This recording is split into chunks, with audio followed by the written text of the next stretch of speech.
Well, hello there, and welcome to the Advisor's Edge podcast. I'm your host, Rob Jacoman, and I'm joined by my co-host, Chad Ramberg. And guys, we have a really exciting episode for you. Obviously, we're coming to the end of 2025, so hopefully you guys all crushed your goals this year. And but this is going to be an exciting episode because we're going to kind of cover the year in review, and we're going to look back a little bit, but we're also going to look forward to 2026. And what do we think is in store for 2026? So obviously, we want to have the best of the best on our show. And in order to look forward to 2026, we have somebody who is world-class at what he does. He's probably one of the top influencers that I know in this industry. And we have Chuck Failla from Sovereign Financial Group. He's the founder. Did I screw it up? No, I'm just wondering what you're talking about. I'm just kidding. Oh, okay. All right, I'm gonna have to cut that out. I think it's good. It's all good. Well, it's all right. So we're having fun. That's it. You're the founder and CEO of Sovereign Financial Group. You and I have known each other for a while now this year, and obviously you and Chad have a great relationship. But we had you on our show earlier this year, and obviously it was just a phenomenal episode. But we're going to have some really exciting we're going to have some very exciting God, geez, oh, Pete. We are going to have some really exciting news to share with all of you. So you want to stick around because it's really exciting. So Chad, I'm going to turn it over to you after I'm just babbling all over the place here, but we're still having fun. So let's introduce Chuck and let's have fun. Absolutely. No, Chuck, you and I, we run into each other, if it's NorCal or Impact or any one of those conferences out there. We see you with goRIA doing your thing, which is really fun to watch and see. Thank you for joining us today. You bet. I appreciate the invite to come back again. And I just love that introduction. I'm not sure if the camera caught this, but I was like, who's he talking about? And I was like, oh man, that's me. So that was very, very generous. And man, it's a real thrill to be back with you guys. And I appreciate you having me. We're cool. Honored. So the three things I think we're going to hit on today, there's a lot of things we're going to talk about, but if we put it into three different categories, we've got the breakaway, talk about what's going on there, M&A, breakaway, all of that good stuff. I think that's high on advisors' minds. We're also going to be talking about just the digital space, what's going on there, if it's AI or whatever, how the risks that fold in. And then the other one is kind of specialization, right? So those are the three topics. So tell you what, the breakaway. So we were talking about this before we were getting in there, and Chuck, I think you use that, and I've heard it other places in the industry. But let's first define, when you say the breakaway, what does that mean to you? Sure. So, I mean, on my show, I talk a lot about the whole breakaway movement, of course, and that's not any kind of big news, or at least not over the past few years. Everyone sees this huge movement, exodus, I would say, from the broker-dealer space to the RIA space. Mm-hmm. But what I mean by the breakaway, and as you guys know, I love my acronyms. I love my buzz phrases. I think it helps people really understand concepts more easily. The breakaway is simply this. You have an advisor that left, XYZ wirehouse, right? We don't need to call them out. We all know who they are. And they went to a really, really large mega RIA. And then they realized, wait a second, this kind of feels like the mega wirehouse I just left. And I talked to a lot of advisors, and some of them are going to start coming on and being willing to talk publicly on this. Now, keep in mind that a lot of these advisors made that leap to the RIA space for more freedom, more independence. And this is not a slight against the megalopolis RIAs, but the larger an organization gets, the harder it is to have that freedom. And a lot of these advisors are, for lack of a better term, waking up to this. And we're going to start seeing, especially once those transition lockup periods end, I think wave 2 of breakaways, starting their own firms or finding more boutique firms to tuck into. Yeah, it's an interesting thing, because in 2025 for us, we're large enough, we get an interesting perspective at Brock's Professional of what's going on in the industry. And so we get a lot of M&A activity, and then we actually can see the M&A, and then in time, the breakaway. So as we almost see that full life cycle. Interestingly enough, we just had a firm, really great team, that when they broke away from the broker dealer, we worked with them from the inception of the RIA, the independent RIA, which we love, all the way through. They were early user of Box Professional, and they just merged into a larger firm. And then we see other ones on the back end that we have worked with before that are breaking away a smaller team underneath that. So it's an interesting cycle is what you're talking about. And I can tell you right now, the biggest, most interesting thing we've seen is just those M&A activity. It's either clients will come in and want to say, hey, I'm merging. And at some point we say, well, who are you merging with? Sometimes it's with another client. Sometimes, it's an introduction that happens there. So interesting thing that you said there, Chuck, was the kind of the lockup period, which that's 2, 3, 5 years usually. How's that work? It depends on how big the check is that they received, right? So the bigger the check, the longer the lockup, as you guys well know. So could be a couple of years. The big checks could be 5 or 7 years. So this could be a staggered period going over the next from 2026 to 2030. That's interesting. I like staggered because I like to do things intentional and timely in a way, because it just gives a better result for the advisory team, whoever it is, whatever level they're at. Yeah. And something that you mentioned there as well was this idea of a whole group going to a larger firm, and then maybe the founder stays because he or she is looking to just get the final cash out. And I say that because there's actually an advisor that just joined us at Sovereign, same exact story. And she's like, well, I'm not really seeing the benefit of this. And she was part of that breakaway team, and then she was the breakaway. So it may not be the founder who's collecting his or her, payday, but the junior advisors are like, well, where's mine, right? And they're now in a whole new culture that's very different than the 10-person advisory firm they were with. Now they're with a 3,000 advisor firm. Feels very different. And that's not what they signed up for. And they didn't get the big PE check. So now they're looking for that next breakaway solution. And we're seeing a lot of that. And I think that's going to accelerate going forward. Hey, Chuck, can I ask you a question on that? Yeah.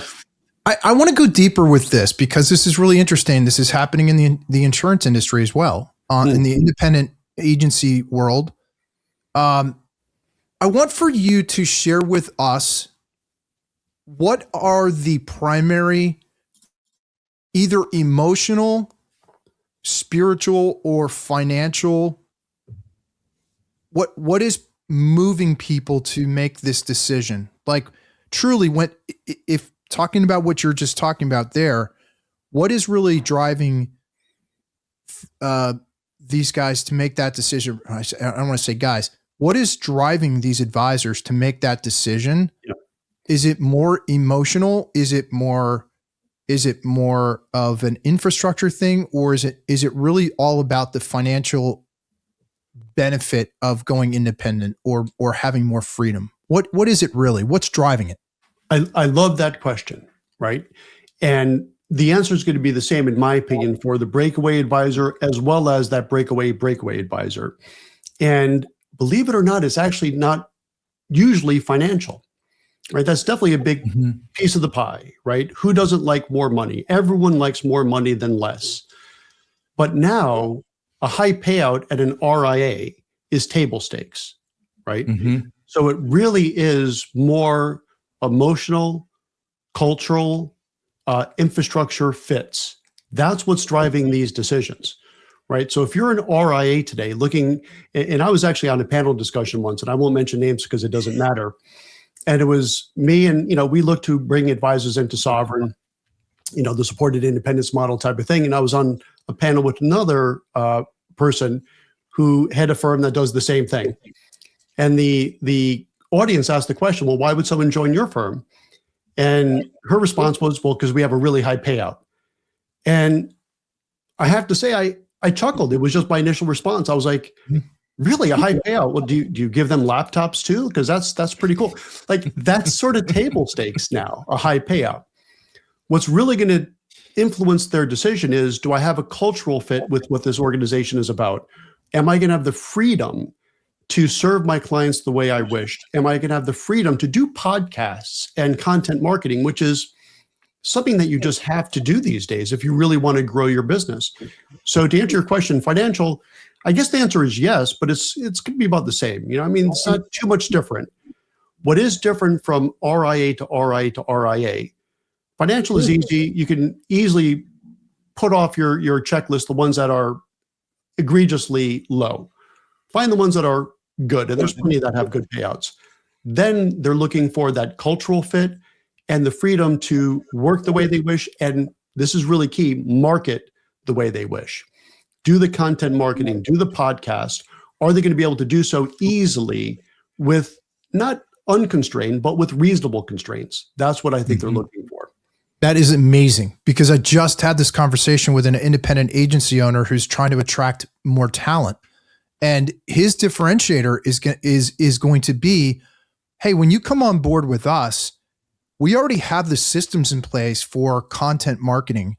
We have our content operating system. We have our marketing operating system that's focused on bringing in really high quality leads in our area of expertise and specialty.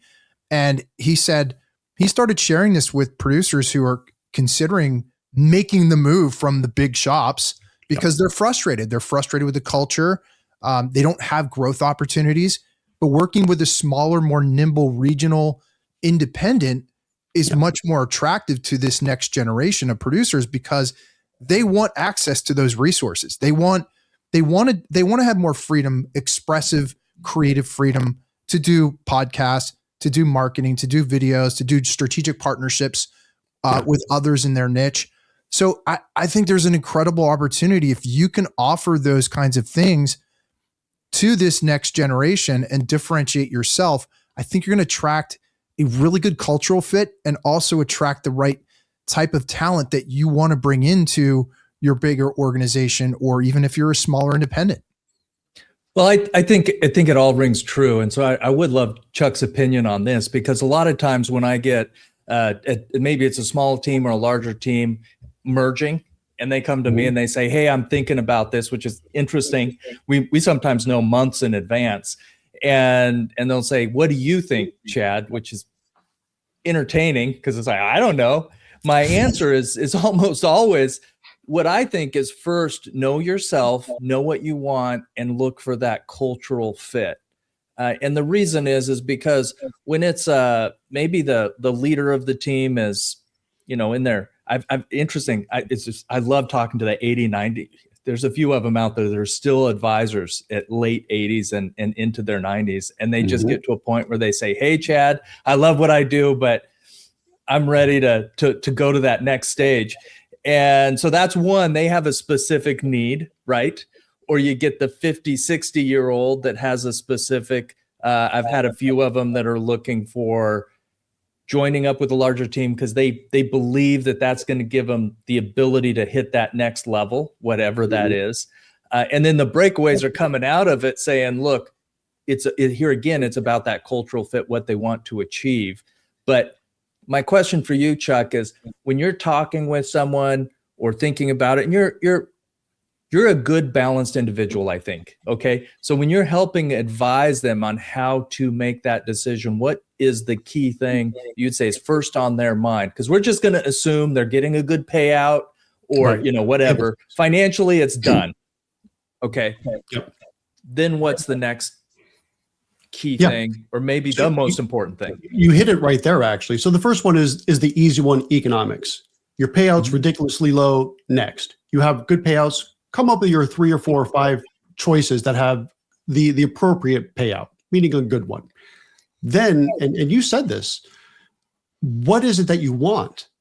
And I feel that rings true for any big decision anyone needs to make. Because a lot of times, and I find myself doing this too, you embark on making a decision and you haven't really laid out yet, what exactly do I want? So step one, and you said it, Chad, what is it that you want? Do you want a succession plan for yourself? Do you want marketing? Do you want lead gen? Do you want a certain type of technology? And I say this a lot on goRIA as well. For the people that are still looking to join a wirehouse, there's 4 or 5 to choose from. For the people that are looking to go the independent broker dealer route, there's, a dozen or so, maybe 11 now that, Commonwealth and LPL, right? But if you want to tuck into an RIA, let alone build one, then your choices are infinite, right? But if you want to tuck into an RIA, here's the good news and the bad news, and it's both the same. There's probably 200 or 300 legitimately good choices. So here's the question then. If you first could fill out, your checklist, what do you want, right? What do you want as an advisor out of your firm that you want to tuck into or join or partner with, whatever you want to call it? Then you go shop. And you could probably find an RIA off the rack. Doesn't have to be tailor-made, meaning you make it yourself. And that's cool too. That's what I did because I'm a little crazy like that, right? But if you want to just make it easy for yourself, put together a checklist of what you want out of a partner firm and then go shopping. But put that list together first. And Chad, you nailed it. That's exactly what they need to do. But if they do that, then they can take those 200 or 300 good choices. Probably 100, 150 of them are way too expensive, certainly for the value they provide. And then look at those 40 or 50 and then put together a short list to do your real due diligence on. And I would bet dollars to donuts, if you put together your checklist properly, you'll be able to find something that fits right off the rack. That's about 90, 95% of exactly what you probably would have built yourself. Now, if you're a little, little OCD as perhaps yours truly is, and you want it 100% exactly the way you want, then you build your own. And the good news there is there's a lot of good resources for that as well. But Chad, you nailed it. First off, figure out what is it that you want. Everyone wants a good, fair payout, table stakes. What else do you want? Do you want the marketing? Do you want the lead gen? Do you want a certain sort of in-house TAMP, access to alts, whatever that is? And we might even talk about this later, the whole idea of a virtual family office. That's getting bigger and bigger as well. But figure out what you want first, then go shopping. Well, let's do this. That is a good pivot point. Okay, so you kind of brought up a couple of things there that rang for our next subject, if you will, which is specialization. Okay. So when you become a specialist, and there's kind of two routes to go on this, is why is knowing your specialty is important, or sometimes what we do is we specialize something, we get really good, and then we add service for that particular niche, whatever it is. And so let's first, Rob, because one reason you and I connected was because you're like, oh, as specialists, we at Box Professional, it's working with RIAs, right? Very, very niche of niche, but that's kind of what helped us come together. So I want to hear why you see that niche specialization so important, either for a financial advisor or a in the insurance space or whatever it is. I think wherever you land, knowing your niche is key. Why do you think that's important? That is such an awesome question, and I love answering it. It's funny because the last 2 weeks, I actually created a manifesto. And the manifesto was built around the idea of it's the age of specialization. And I really believe that people want to work with specialists who are experts at helping them solve very specific problems, challenges, and helping them get the results and outcomes that they're looking for. And I think that takes a very unique person. So I think we're going to see the age of specialization is going to be, we're going to see these micro RIAs, these micro MGAs in the insurance industry, these niche insurance agencies that are built around serving a very specific segment of the marketplace, but doing it at a world-class level. And that's all they do.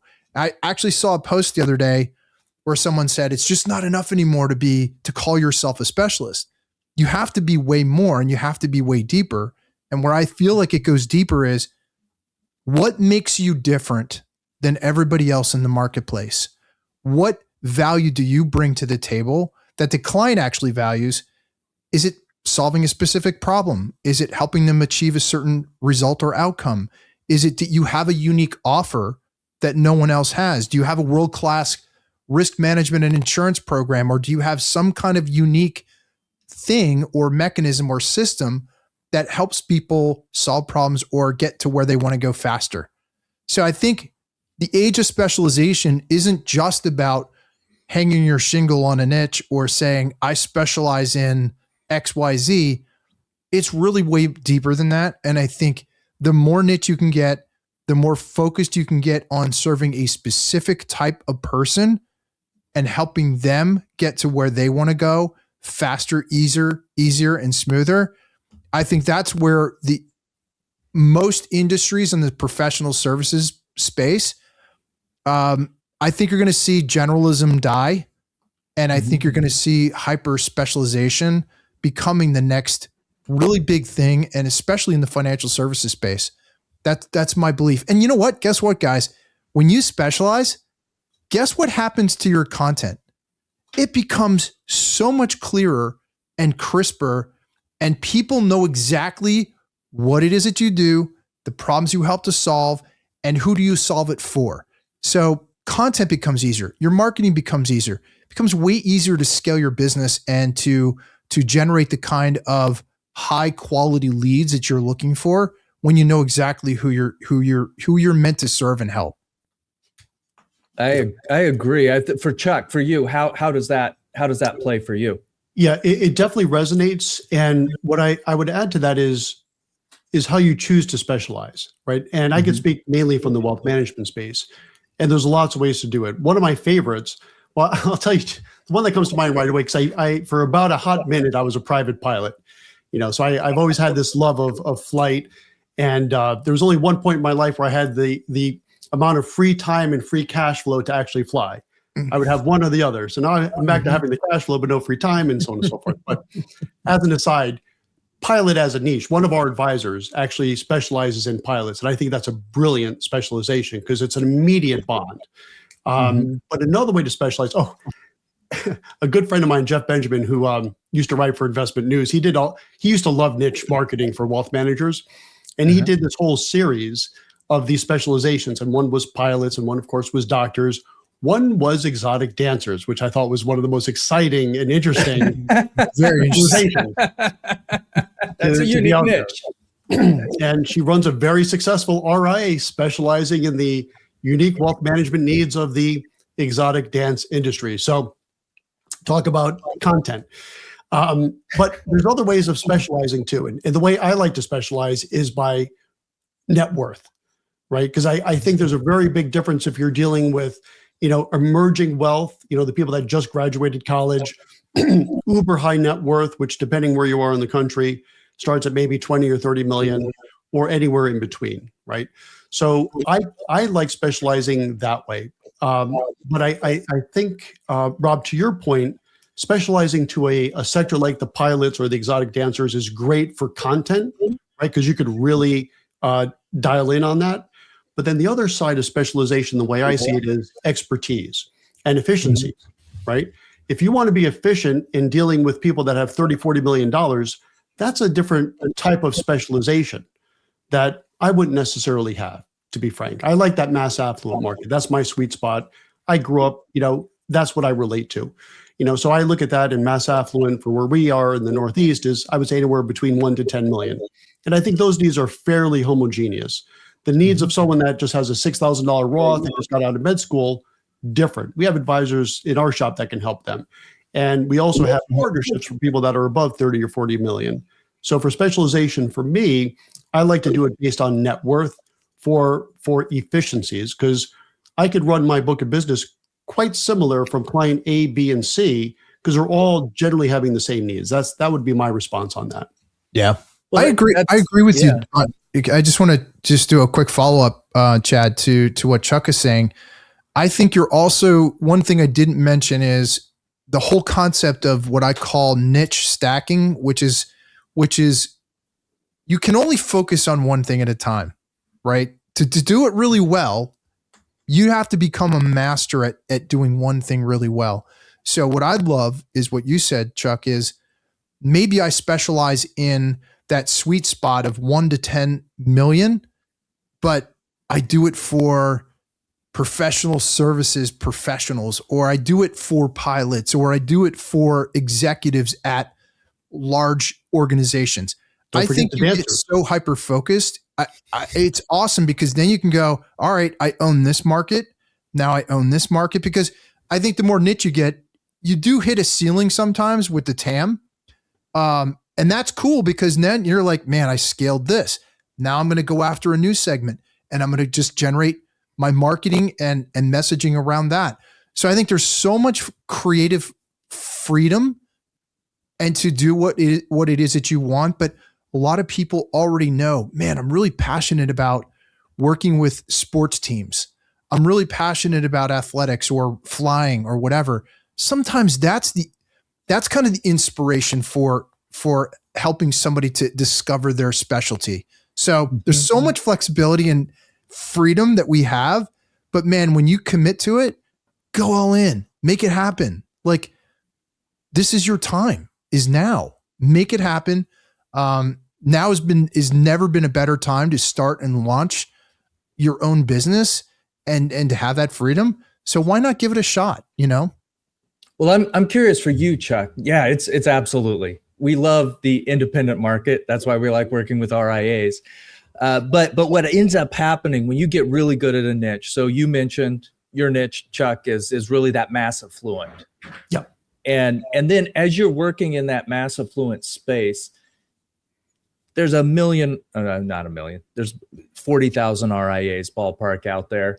And a lot of them like to work with mass affluent, but then you find out specific needs or wants that maybe aren't being well served, that mass affluent needs, that it's a nice fit for the work that you're doing because you're a trusted advisor. You've built a lot of trust. Yeah. If you're managing 10 million of someone's assets, you've got a lot of trust. What are you doing there? What are you seeing as far as quality services or just better ways to serve that market? How do you decide, oh, if I'm serving this niche, should I do this or that? And how do you go about evaluating that? So that is actually one of the big things I think we're going to see going forward. We're already seeing it, and we're going to see it happen even more rapidly, I would guess, over the next few years, which is offering more services. So what we're doing at our shop, I'm 57. I'm not looking to learn how to be a tax expert at this point in my life, right? So I look at myself, Chad, to your point, as the trusted expert. And so what we're going to do, and this is kind of the beauty of some scale, right? We've grown tremendously over the past few years at Sovereign. So now we have some scale, and we're going to really take that scale out for a test drive next year. And we're going to hire an enrolled agent to help us with deeper tax analysis and tax preparation, as well as estate planning. And we kind of look at estate planning as two functions: estate organization that everyone needs, right? Everyone needs a living trust, the healthcare proxies. I don't care if you're worth 1,000 or 10 million, you need that, or 100 million. And then estate planning, which I think is more complex, that not everyone needs, right? If you have a large enough estate, you want to minimize your taxes, you want to restrict the inheritance, make sure, a bad spouse doesn't get it, so on and so forth. So I think going forward, you're not going to have a client that's going to have an appointment on Monday with their wealth advisor, an appointment on Tuesday with their tax accountant, and an appointment on Wednesday with their estate attorney. It's all going to be in one ecosystem. The question is, how interconnected will that be? Will it be a casual partnership? Will it be an actual LLC, which I think is the route we're taking for the tax, right? We're going to create Sovereign Tax Services LLC. It'll be a separate entity, but owned by Sovereign Financial Group. So we have real control over it. Mm-hmm. And I'll share this with the audience. If you haven't done this, if you're an advisor, ask your client, how would you feel if we were to bring tax prep into our practice? I asked 4 of my clients, just as I was thinking about it, we're thinking about bringing in a tax prep person. Of the 4, 3 of them said, thank God. Like literally. Wow. Yeah. And the reason for that is, if you think about tax prep, and especially for the mass affluent, right? Their tax prep really doesn't command $10,000, $20,000 worth of tax prep, right? Mm-hmm. It usually commands $500, $1,000 maybe, right? Even if you're a high-paid neurosurgeon making $2 million a year as a W-2, it's a pretty basic tax return, right? I mean, there's not much you're going to do for that particular individual. Mm-hmm. So what happens is you have these mass affluent clients that are paying, $500, $1,000 for a tax return, and the accountant does not care. Right. Because why would they? Because it's only $500, whatever. It's like they don't even want to do it. So they're not getting return calls. They're not getting things done properly. They're getting errors, but mainly no return calls. But I tell you what, we bring in a tax person who's on the sovereign payroll, they're going to return that phone call. Mm-hmm. That's hugely valuable, especially in the mass affluent market. For, the client that's worth $30, $40 million, I guarantee their tax accountant's returning their calls. But for us in the mass affluent market, for us to use our scale to bring on a shared EA, right? That makes a ton of sense. And we're looking to do the same thing on the estate side as well. So, going back, Rob, to your idea of specialization, I'm going to maintain my specialty, but as a group, as an ensemble, which Kitchens talks about all the time, as a group, we can serve all these different specialties as far as the services they need. And I think that's going to be a huge trend for 26 and on. So I think that's a great insight. And we've seen a lot of that in 2025. Rob, it reminds me of someone we had on earlier this year that was talking about trust services, right? Yeah. Which is almost, it's closely related to your family office or a little bit tax. I mean, there's lots of, it's the way in the financial services things fit together. And so we see that, and we see it because whenever we have a client says, hey, I'm adding in tax services, or I'm buying a firm that does tax services, or any number of ways it can happen, then we're looking at understanding how that risk fits together. So you've got, your requirements hit, and or just being really smart, so we're not overpaying for insurance on it. It all comes together, and I think it's encouraging to see the development as firms both grow and focus on a niche. Both can happen at the same time. It's fascinating. Rob, what do you think, or what are you seeing out there? I just want to say one more thing, because it just dawned on me as Chuck was talking about that. I think this is really important too. I think there's two ways for an advisor or even somebody in the insurance industry to do this. We're having a lot of success with setting up these strategic partnerships. And I think setting yourself up with strategic partnerships of other like-minded professionals who serve a very similar market that you do, or have a very specific expertise that you have.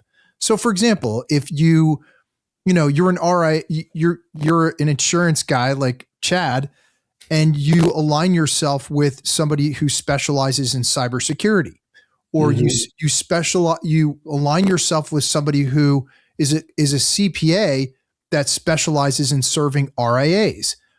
When you bring that level of expertise together and align yourself either as a strategic partnership arrangement, or like in your case, Chuck, you said, hey, why don't we bring it in-house and offer that as a value to our current clients? So there is that feeling of, hey, we have one ecosystem to serve you at the highest level, but all these people that you have interacting with all have specific expertise to serve you. And I think there's several different ways you can do that, but we're having a lot of success setting up these very niche focused strategic partnerships with, by the way, each other has access to the same avatar.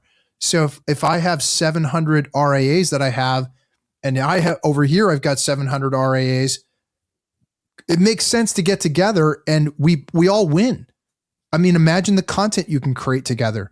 Maybe you do a joint workshop or webinar, or you do some cross marketing together. These are the things that we talk about in my firm. How can we create win-win situations between two people who should be doing business together?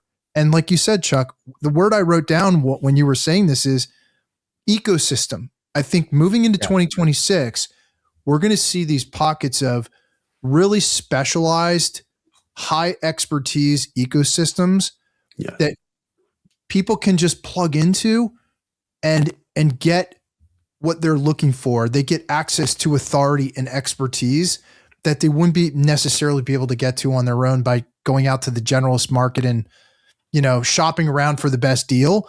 No, we don't want the best deal. I want to work with the best of the best.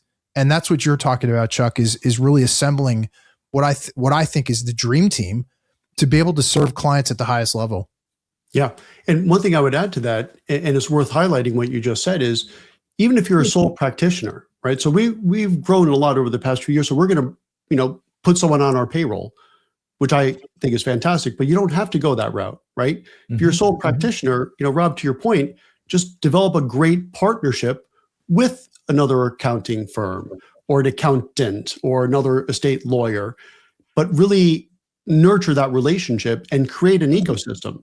It doesn't have to be on your payroll, right? If you get large enough, I think there's some advantages to that because, I could tell someone on my payroll, hey, why didn't you return Bob's phone call type of thing. But you could do the same thing as well with a well-nurtured partnership arrangement, albeit non-official. So don't let that stop you, right? If you don't have a whole firm behind you, if you're a sole practitioner, get yourself a good accountant that you could trust that's going to return your client's phone calls, and get a good estate lawyer that will return your client's phone calls regardless of the size. And I think that's an important thing to do. So you don't have to fund the payroll of your ecosystem. You could create it with relationships. As you said, I just really want to highlight that or highlight that because I think it's an important point. Absolutely, for sure. And this is one thing that why I love working with RIAs is because we see both of it happening as a relationship ecosystem building. And I got to mention, we got a couple cool stuff happening with that at Box Professional. Go back, look at past advisor.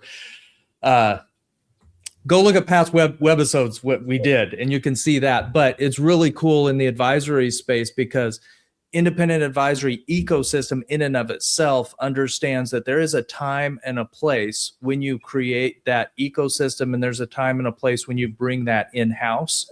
And understanding that, what I'm hearing from you, Chuck, is really the key. Yeah. And then here we're going to do that third pivot into that digital space. Okay. Right. Because what's happened if we're talking about availability of asset types, or if we're talking about the digital space, and what's happened with AI has created both opportunity and risk, both good and challenging things. So let's dive into that. And where I want to kind of start with that is to think of it from, okay, when you're a niche, what we've seen in building an ecosystem, the ability to improve what we're either presenting or help clients understand because of AI tools available has changed it absolutely. So we'll kind of start with there, but that's affected what's going on in the advisory space in a lot of different ways. So Chuck, for you, where do you see that digital space has been changing? How is it affecting what you're doing, and where do you see it going? Yeah, so for AI, and as you know, I go to a lot of conferences, and holy smoke, there's so much AI content out there. I mean, you need some AI to just disseminate all the AI content that you're receiving. Where is it for us, right? And going back to like putting together your checklist, we're going to do something with AI. We've made that a 2026 thing because we're still digesting all the different options, and holy smoke, even what's available today is very different than what was available 2 months ago.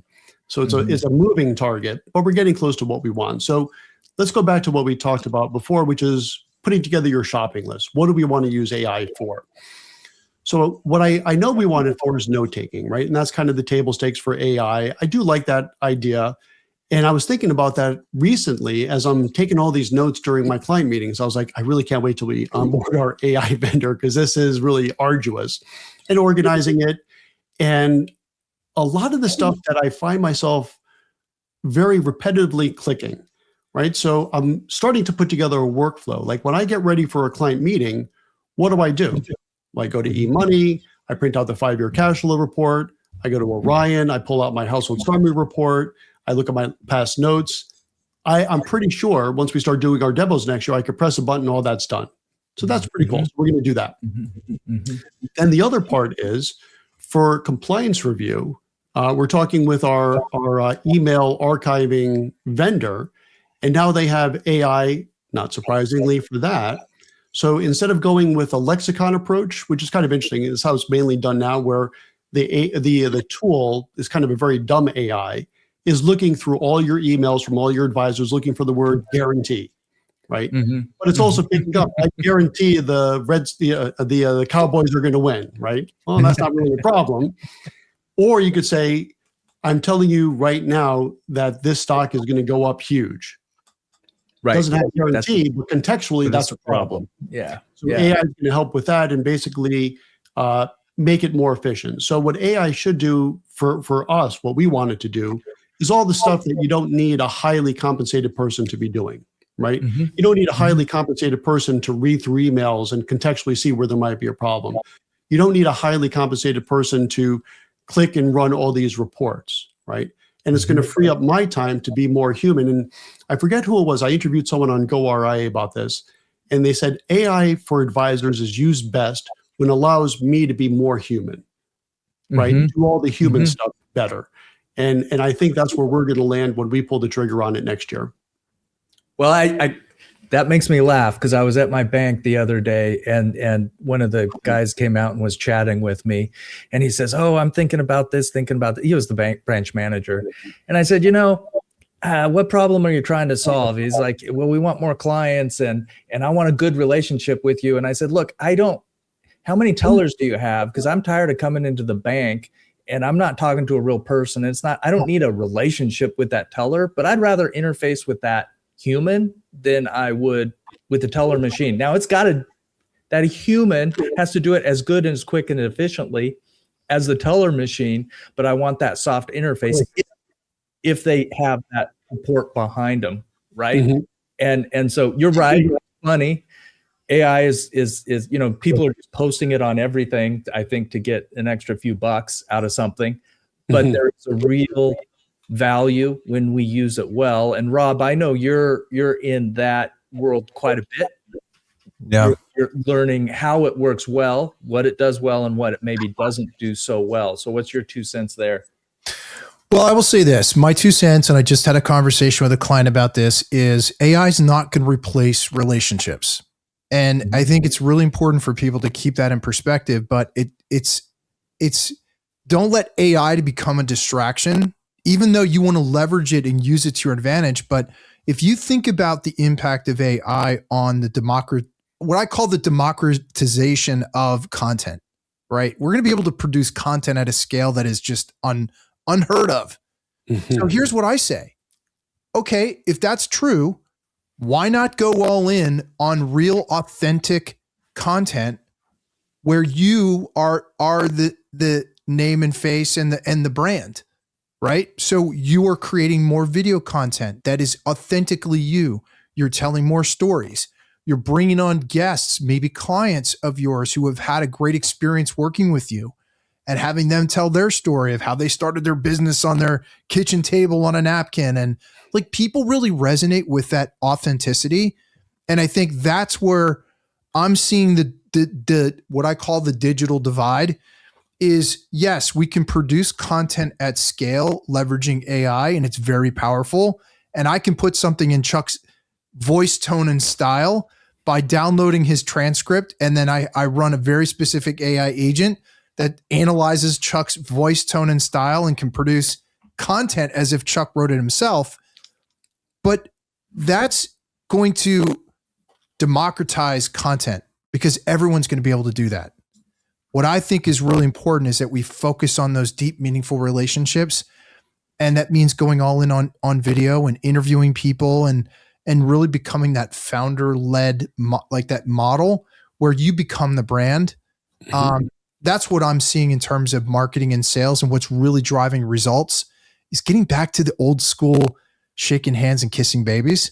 Like, I know that's my mentor told me early on in my career. He's like, he said, "Rob, don't forget, that's why we're in this business, is relationships. And it will always be that way, regardless of AI and technology." So you leverage AI and technology to help you take care of those manual tasks and to scale things that weren't scalable before, but are now, so that you can focus on what's most important. That's staying in front of your clients, serving your clients, and going out and finding more clients to serve. That's your job. And you can only do that with relationships. So that's my position on this, Chad. And I'm going to be talking a lot about that in content as well, to really help those in the professional services, like up their game even to the next level. And I think that's what we're going to see in 2026 and beyond. Great. Well, I think with advisors, and this is the Advisor's Edge, that's good news. It's really, really good news. And I think it's going to be hugely powerful and important. But also, because we're the Advisor's Edge, there's an investment component to the work that's getting done. And we've seen this, I'm thinking back to some episodes we had on the Advisor's Edge or with Prometheus, or, what's happening in the digital space there and in private investments. And that's certainly affecting things from my perspective. But Chuck, you're a lot closer to that than I am. So when we're talking about alternative investments and the digital space, is there any connection there? Or is it affecting it all? Maybe it's just the same old school, verify, make sure you got a good investment and go with it or not, depending on the client's needs. What's your perspective? Yeah. So I would say when it comes to, if we're talking about AI with regards to alts or technology with alts, it's the making it easier to access and also perhaps easier to do your due diligence, right? Because alts by definition, certainly private alts, are opaque, right? There's not a whole lot of information out there. And I had the opportunity to speak with, and I want to make sure I have this name right, Laura Lutton, who's the head of research for Morningstar. We just did a podcast with her last month. And they are just rolling out kind of a Morningstar rating system for alternative investments. It's groundbreaking. And especially now that there is becoming more of a democratization of alternatives, everything is getting democratized, I guess, which is good. But you got to be careful, right? So when you're putting these semi or almost really not liquid investments now in the grasp or in the reach of people that are less sophisticated, they need more information. Advisors need to become even more diligent, more responsible. And I do think technology is going to help doing that. Then it's also the other side of this is technology is making it easier for people to get into alternative investments, which I do believe is generally a very good thing. But with any kind of additional freedom, which this really is a freedom at the end of the day, right? The freedom to get into investments that 5 years ago you couldn't, that comes some responsibility, both for the investor, taking some responsibility for themselves, and of course, if it's being recommended by an advisor, a huge amount of responsibility for the advisor to give that information correctly. And I do think technology is going to help on both of those fronts. That's great. Well, here's the cool thing. So we're gonna pivot and land this plane. This has been a fantastic conversation. I think we've hit a lot of things. I feel like we could talk a lot longer. So I hate to cut it short, but we also have things we got to do, right? And we got an important announcement coming up that I'm super excited about. And Chuck came back with us today. I hope everybody can see from this conversation here and the one that we had earlier that you are deep into the RIA space. You run an RIA, you founded an RIA, you know all this.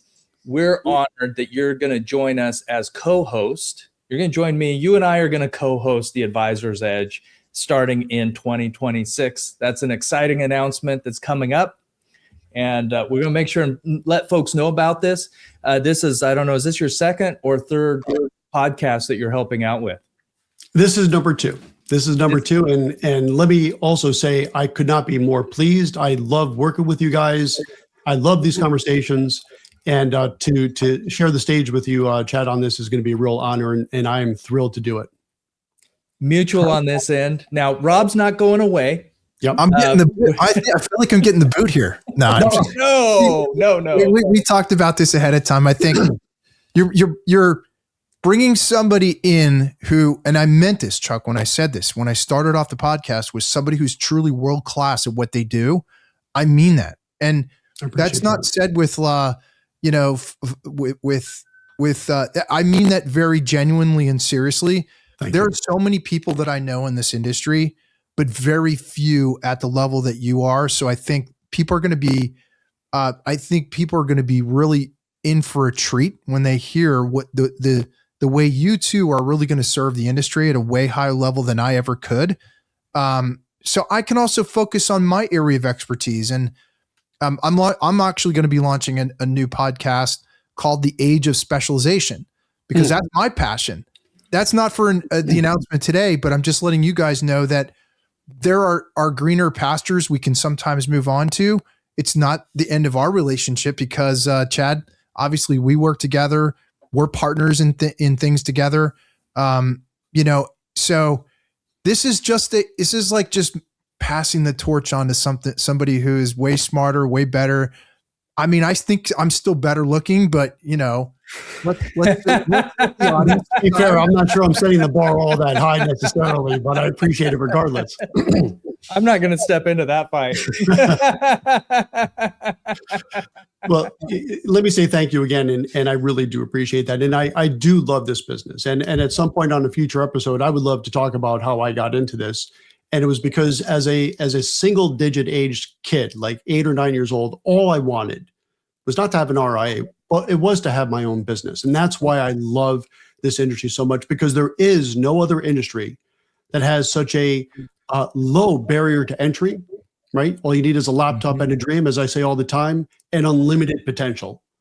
And that's why I love the RIA space and love talking about it. And I appreciate the kind words from both you guys. Yeah. Well, I actually have a surprise. I have a surprise for you, Chad. Okay. Oh. Okay. Since this is going to be my last show. Well, we might have you on again. You'll have me on as a guest, perhaps. But since this is my last show, I get to put the shoe is now going to be on the other foot, and I'm going to put you in the spotlight. And this is actually going to make me feel really good about my transition and moving on to other things, new and exciting things.